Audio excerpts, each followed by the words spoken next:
ನಮಸ್ತೆ, ನನ್ನ ಹೆಸರು ವಸಂತ ಅಂತ. ನಾನಿವತ್ತು ಬಟರ್ ಫ್ರೂಟ್ ಜ್ಯೂಸ್ ಮಾಡೋದನ್ನ ಹೇಳ್ಕೊಡ್ತಾ ಇದ್ದೀನಿ. ಈಗ ಅದಕ್ಕೆ ಏನೇನು ಬೇಕು ಅಂತ ಎಲ್ಲ ಹೇಳ್ತೀನಿ. ಫಸ್ಟು ಬಟರ್ ಫ್ರೂಟು ಕಟ್ ಮಾಡಿ ಒಂದು ಹಾಕ್ಕೊಂಡಿದ್ದೀನಿ, ಮತ್ತು ಸಕ್ಕರೆ ಮತ್ತು ಹಾಲು.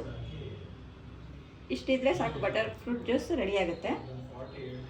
ಓಕೆ, ಇದಕ್ಕೆ ಒಂದು ಬಟರ್ ಕಟ್ ಮಾಡೋದು ರೀತಿ ತೋರಿಸಿ. ಈ ಥರ ಕಟ್ ಮಾಡಿದ್ದೀನಿ. 2 ಹೋಳು ಆಲ್ರೆಡಿ ಫಸ್ಟೇ ಕಟ್ ಮಾಡಿ ಇಟ್ಬಿಟ್ಟಿದ್ದೀನಿ. ಇನ್ನು ಅರ್ಧ ಈಗ ತೊಗೊಳ್ಳೋದು. ಸ್ಪೂನಲ್ಲಿ ಹಿಂಗೆ ತೊಗೊಂಡ್ರೆ ಆರಾಮಾಗಿ ಬಂದ್ಬಿಡುತ್ತೆಲ್ಲ. ಸೊ ಇದು ಮಧ್ಯಕ್ಕೆ ಕಟ್ ಮಾಡಿ ಬೀಜ ತೆಗೆದುಬಿಟ್ಟು ಈ ಥರ ಹಿಂಗೆ ಸ್ಪೂನಲ್ಲಿ ಎರ್ಕೋಬೇಕಾಗುತ್ತೆ. ಅಷ್ಟೇ. ಇದು ತುಂಬ ಈಸಿ ಮೆಥಡ್.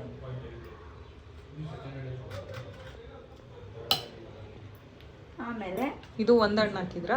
ಒಂದು ಹಣ್ಣು ಹಾಕಿದ್ದೀನಿ. ಮತ್ತು ಇದಕ್ಕೆ ಸಕ್ಕರೆ ಈ ಥರ ಸಣ್ಣ ಸ್ಪೂನಲ್ಲಿ 1 ಗ್ಲಾಸ್ಗೆ 8 ಸ್ಪೂನ್ ಹಾಕ್ತೀನಿ. ಓಕೆ,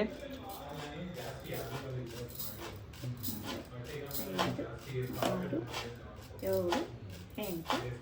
6, 7, 8, 9, 10, 11, 12, 13, 14, 15, 16 ಇಷ್ಟು ಕರೆಕ್ಟಾಗಿ ಬರುತ್ತೆ. ಅರ್ಧ ಹೋಳಿಗೆ 8 ಸ್ಪೂನು, ಫುಲ್ ಒಂದು ಇದಕ್ಕೆ 16 ಸ್ಪೂನಾ? ಅಂದರೆ ಈ ಥರ ಸಣ್ಣ ಸ್ಪೂನಲ್ಲಿ. ದೊಡ್ಡ ಸ್ಪೂನ್ ಅಂದರೆ 8ರಿಂದ 10 ಸ್ಪೂನ್ ಸಾಕು. ಓಕೆ.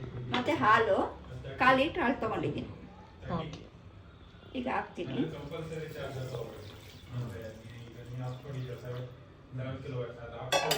ಹಾಕ್ಬಿಟ್ಟು ಗ್ರೈಂಡ್ ಮಾಡೋದು. ಹಾಲಿಗೆ ನೀರು ಮಿಕ್ಸ್ ಮಾಡಿದ್ರಾ ಅಥವಾ ಫುಲ್ಲು ಹಂಗೆ ಹಾಕಿದ್ದೀನಿ, ಏನು ನೀರು ಮಿಕ್ಸ್ ಮಾಡಿಲ್ಲ. ಬೇಕಂದರೆ ಸ್ವಲ್ಪ ಹಾಕೋಬೋದು. ಈಗ ಬಟರ್ ಫ್ರೂಟ್ ಜ್ಯೂಸ್ ಮಾಡೋದಕ್ಕೆ ಬಟರ್ ಫ್ರೂಟ್ನ ಯಾವ ರೀತಿ ಸೆಲೆಕ್ಟ್ ಮಾಡ್ಕೋಬೇಕು ನಾವು? ಅದು ಸ್ವಲ್ಪ ಸಾಫ್ಟ್ ಬರೋ ಥರ ಮೆತ್ತಗಿರೋದು ನೋಡಬೇಕು. ತುಂಬ ಕಾಯಿ ಕಟ್ ಮಾಡಿದಾಗ ಅದು ಸ್ಪೂನಲ್ಲಿ ಹಿಂಗೆ ತೆಗಿಯಕ್ಕೆ ಬರೋದಿಲ್ಲ. ಸ್ಪೂನಲ್ಲಿ ಯಾವಾಗ ಕ್ಲೀನಾಗಿ ಬರುತ್ತೆ ಅದು ಪೂರ್ತಿ ಹಣ್ಣಾಗಿದೆ, ಅದು ಪರ್ಫೆಕ್ಟ್ ಜ್ಯೂಸ್ಗೆ ರೆಡಿ ಇರುತ್ತೆ. ಕಾಯಿ ಇದ್ರೆ ಕಹಿ ಬರುತ್ತೆ. ಕಾಯಿ ಇದ್ರೆ ಕಹಿ ಬರುತ್ತೆ.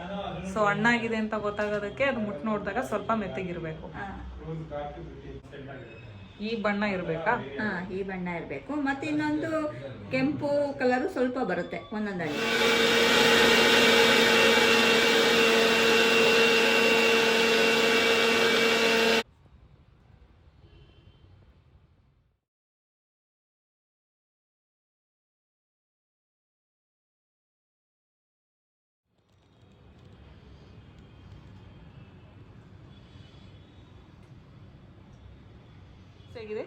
ತುಂಬ ಚೆನ್ನಾಗಿದೆ, ಸಖತ್ತು ತಿಕ್ಕಾಗಿ ಜ್ಯೂಸಿ ಆಗಿದೆ.